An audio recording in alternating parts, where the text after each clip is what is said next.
చెప్పండి సార్, ఎలా ఉంది? మహారాష్ట్రలో ఆల్రెడీ బీజేపీ అయితే కైవసం చేసుకుంది, ఎట్లా అనిపిస్తుంది? ఇప్పుడు బీజేపీ గెలుతుందని ప్రజలకు అందరూ తెలుసు. మొన్న హర్యానాలో ఓడిపోతుంది అని సర్వేలు చెప్పినాయి. నేను ఫస్ట్ చెప్పిన గెలుతుంది, హర్యానాలో గెలుతుందని చెప్పిన.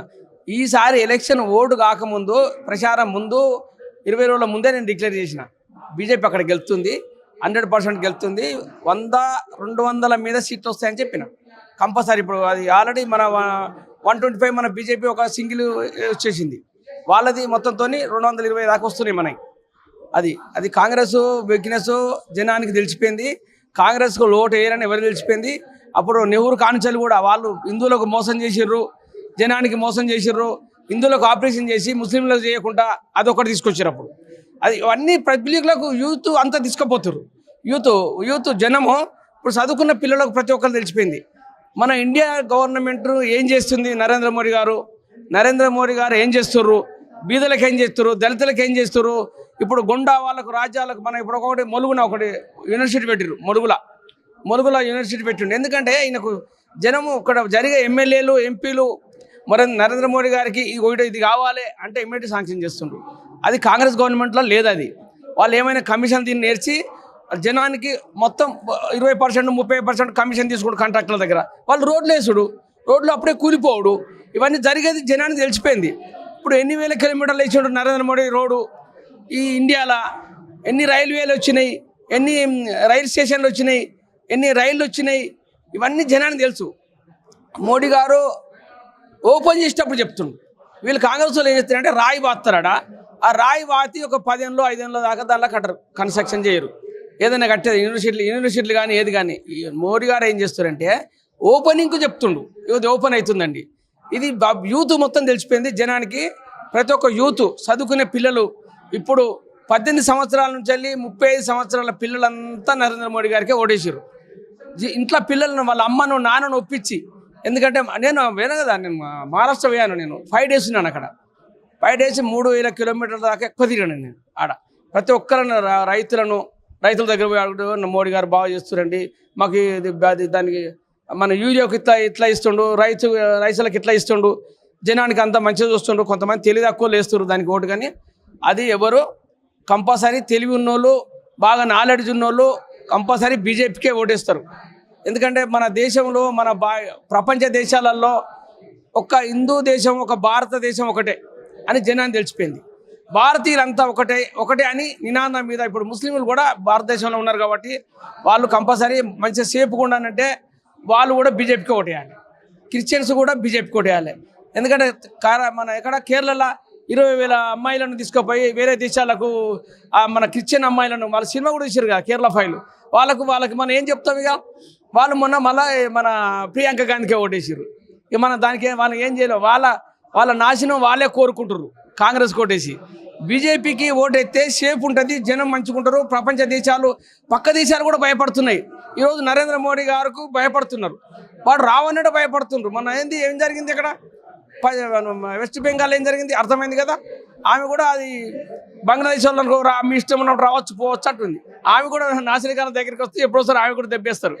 ఎందుకంటే బంగ్లాదేశ్లో ఎలక్షన్స్ అయిన తర్వాత, ఎలక్షన్ గెలిచిన తర్వాత కూడా ఆమెను ఎలగొట్టినట్టు ఎట్లా?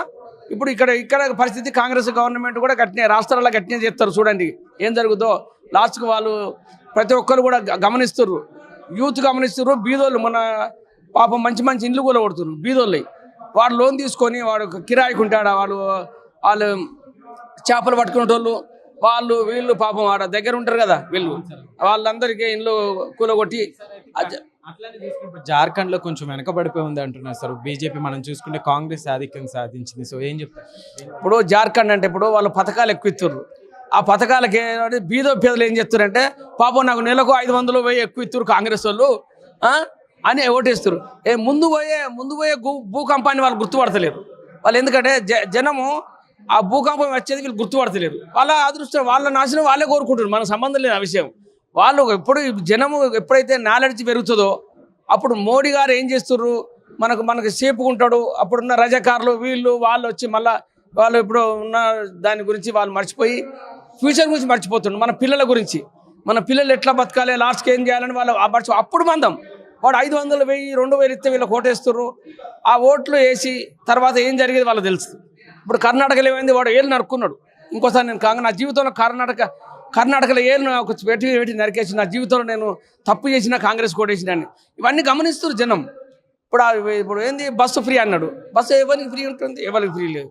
అంత మొత్తం నాశనం ఆడుకుంటున్న వాళ్ళు. బడ్జెట్ కన్నా ముందు ఇప్పుడు 1 లక్ష కోట్ల బడ్జెట్ ఉంటే దాన్ని 5 లక్షల కోట్ల వరకు ఇది పథకాలు ఇచ్చి వాళ్ళు నాశనం చేస్తారు. జనం పాపం ఊళ్ళలో వాళ్ళకి తెలియక వాళ్ళు ఓట్లు వేస్తారు.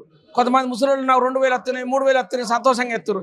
తర్వాత వాళ్ళ మనవరాళ్ళు వాళ్ళు ఉద్యోగాలు లేక రోడ్డు మీద బతకక వాళ్ళని రేపు చేసి చంపుడు ఇవన్నీ జరుగుతూ ఉన్నాయి. వీళ్ళంతా గమనిస్తున్నారు. నెక్స్ట్ గవర్నమెంట్ కంపల్సరీ మన తెలంగాణలో మన బీజేపీ గవర్నమెంట్ వస్తుంది. ఇప్పుడు తెలంగాణలో బీజేపీ కార్యాచరణ ఎలా ఉండబోతుంది?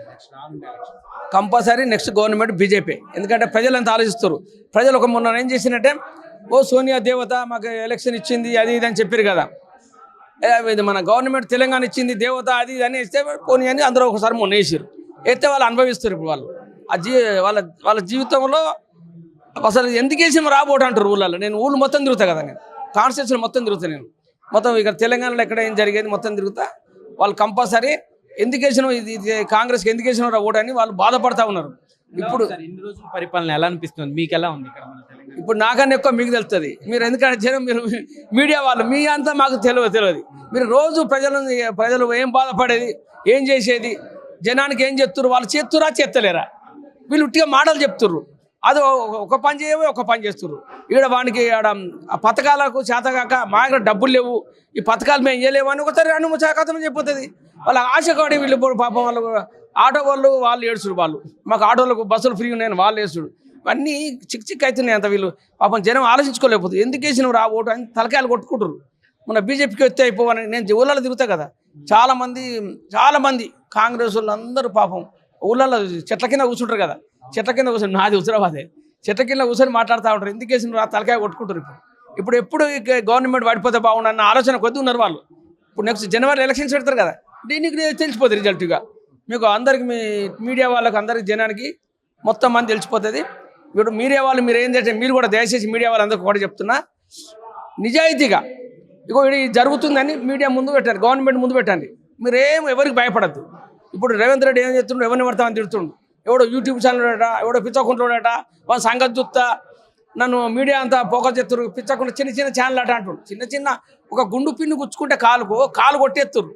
అది గట్టినే అవుతుంది. ఇప్పుడు జనం ఇప్పుడు ఎవడో చిన్న ఛానల్ అట చిన్న ఎంతకన్నా పెద్దోడా.